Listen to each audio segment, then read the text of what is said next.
আমাকে হুমকি দিয়েছে, আমার নাকি ঘর থেকে বেরোতে দেবে না, আমার নাকি দেখে নেবে।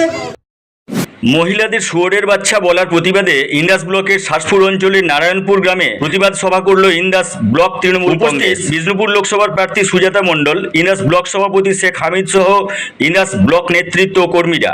ব্লক সভাপতি হামিদ বলেন, গতকাল বিজেপির নেতা শুভেন্দু অধিকারী আমাকে বিভিন্ন কটু কথা বলেছে, আমাকে সিবিআই দিয়ে গ্রেপ্তার করাবে, ভোটের দিন বাড়ি থেকে বেরোতে দেবে না সহ বিভিন্ন রকম আক্রমণ। তাতে আমার কিছু এসে যায় না, কিন্তু যখন সিমলাপাল বাজারে রাস্তা দিয়ে যাবার সময় মহিলাদের শুয়োরের বাচ্চা বলেন, তখন আর চুপ থাকা যায় না। মহিলা রূপে অর্থাৎ নারী রূপে আমরা মা দুর্গা, লক্ষ্মী, সরস্বতী, কালী সহ বিভিন্ন দেবদেবীর পুজো করি, আর সেই নারীদের অর্থাৎ মহিলাদের প্রকাশ্যে শুয়োরের বাচ্চা বলেছে শুভেন্দু। আর কত নিচে নামবে বিজেপি? এমনিতেই বিজেপি সাম্প্রদায়িক দাঙ্গা লাগাবার চেষ্টা করছে বাংলায়। বাংলার মহিলাদের জন্য আমাদের মুখ্যমন্ত্রী মমতা বন্দ্যোপাধ্যায় লক্ষ্মীর ভাণ্ডার, কন্যাশ্রী, রূপশ্রী, বিধবা ভাতা সহ বিভিন্ন প্রকল্প পরিষেবা দিচ্ছেন। মহিলাদের উচ্চশিক্ষা শিক্ষিত করার জন্য বিভিন্ন স্কলারশিপের মাধ্যমে আর্থিক অনুদান দিচ্ছেন। সেখানে বিজেপির নেতাদের এই রকম মুখের ভাষা, মহিলারা মায়ের জাত সেটা উনি জানেন না। লজ্জা লাগে, ধিক্কার জানাই। মহিলাদের প্রতি এত ঘৃণ্য লজ্জাজনক কথার অপমানে একটি ভোটও মহিলারা বিজেপিকে দেবে না বলেই মনে করি। বিজেপি হটাও, বাংলা বাঁচাও। এই অপমান এবং এই যে আমাদেরকে কদর্য ভাষায় আক্রমণ, এটা মানছি না, মানব না। আপনারা মানতে পারবেন এই এত নোংরা ভাষায় আমাদেরকে আক্রমণটা?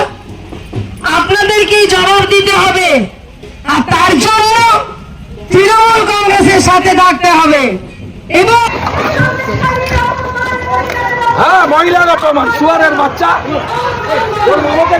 আজ যে বিরোধী দলনেতা শুভেন্দু অধিকারী এসেছিল, সে সেখান থেকে বক্তব্য রেখেছে। প্রথম বলেছে লক্ষ্মী ভান্ডার নাকি ক্ষমতায় এলে তারা বন্ধ করে দেবে। তা আপনাদেরকে বলবো, যারা লক্ষ্মী ভান্ডার বন্ধ করতে চাইছে, আপনারা তাদেরকে ভোট দিয়ে বন্ধ করুন। এটা প্রথম।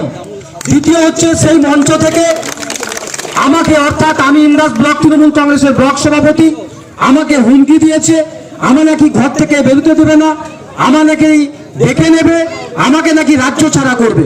আমাকে যা বলেছে সেটা এমন কিছু মেটার নয়। সর্বত্র যেটা খারাপ বলেছে কি জানেন? কিছু মহিলা দাঁড়িয়েছিল, আপনারা ভিডিওগুলো পেয়ে যাবেন। এখনকার প্রত্যেকটা বাড়িতে ফোন রয়েছে, টিভি রয়েছে, নিউজ রয়েছে। মেয়েগুলোকে বলা হয়েছে শুয়োরের বাচ্চা। মাফ করবেন, আপনাদের সামনে কথাটা উচ্চারণ করছি বলে। ওপেন মেয়েগুলোকে বলছে শুয়োরের বাচ্চা। আজকে বলুন তো, কাদেরকে শুয়োরের বাচ্চা বলছে? যে নারী জাতিকে, যে নারী জাতিকে আমরা পুজো করি লক্ষ্মী রূপে, যে নারী জাতিকে পুজো করি আমরা কালী রূপে, যে নারী জাতিকে আমরা পুজো করি দুর্গা রূপে, আজকে সেই নারী জাতিকে শুভেন্দু অধিকারী বলছে যে শুয়োরের বাচ্চা। আজকে ভাবুন, গোটা বাংলার, গোটা ভারতবর্ষের, গোটা পৃথিবীর সমস্ত নারী জাতিকে আজকে কলঙ্ক করছে এই নরেন্দ্র মোদীর দল, এই বিজেপির আজকে এমএলএ, আজকে শুভেন্দু অধিকারী। তাই আজকে বলবো নারী জাতিকে, আপনাদেরকে ইউনাইটেড হতে হবে। আপনারা সেই দুর্গা রূপী, দুর্গা নাসিনী হিসাবে আপনারা রুখে দাঁড়ান। যারা আজকে বলছে তাদের বিরুদ্ধে আপনারা রুখে দাঁড়ান। কেন করছে জানেন? যে আজকে একজন মহিলা প্রার্থী আমি, আমাদের নেত্রী তিনিও মহিলা, আর প্রত্যেকের ঘরে মা বোন রয়েছে মহিলা হয়ে, এবং আপনারা এত এত মহিলা রয়েছেন। গতকাল আমাদের বাঁকুড়া বিষ্ণুপুরের মাটিতে এসেছিল, আপনাদের ইন্দাসের রাস্তা দিয়ে বেরিয়ে গেছে গদ্দার মির্জাফর মিস্টার অধিকারী। তার নামটা উচ্চারণ করতে আমার এতদিন ঘেন্না হতো, এবার সত্যি রুচিতে বাঁধছে কাল থেকে। তিনি যে নোংরা মুখের ভাষা আমাদের মেয়েদের বিরুদ্ধে বলেছেন, তিনি একবার ভাববেন আপনারা যে একজন বিরোধী দলনেতা, যিনি আগে সাংসদ ছিলেন, এখন বিধায়ক আছেন, মন্ত্রিত্ব সামলেছেন, সেই রকম একজন লোকের মুখের ভাষা একজন বিজেপি নেতার পক্ষেই সম্ভব। আপনাদের জানা আছে, আমি বহু জায়গায় একটা কথা বলেছি যে আর যাই হোক, কোন ভদ্র চরিত্রের মহিলা বা পুরুষ বিজেপি দলটা করতে পারে না। তাই জন্যই আমার বিজেপি থেকে ঘেন্নায় বেরিয়ে আসা। এবং আজকে আপনারা দেখুন আমার সিদ্ধান্তটা কতটা সঠিক ছিল। কালকে কি বলেছে আপনারা সবাই শুনলেন, আমার ভাই ব্লক সভাপতি হামিদ শোনালো, মহিলারা আমরা নাকি শুয়োরের বাচ্চা। এটাই আমাদের প্রাপ্তি। চারিদিকে মা দুর্গার পুজো হচ্ছে, মা লক্ষ্মীর পুজো হচ্ছে, মা সরস্বতীর পুজো হচ্ছে। আমাদেরকে আমাদের নেত্রী নিজে মা দুর্গা হয়ে আমাদেরকে লক্ষ্মীর সম্মান দিচ্ছেন।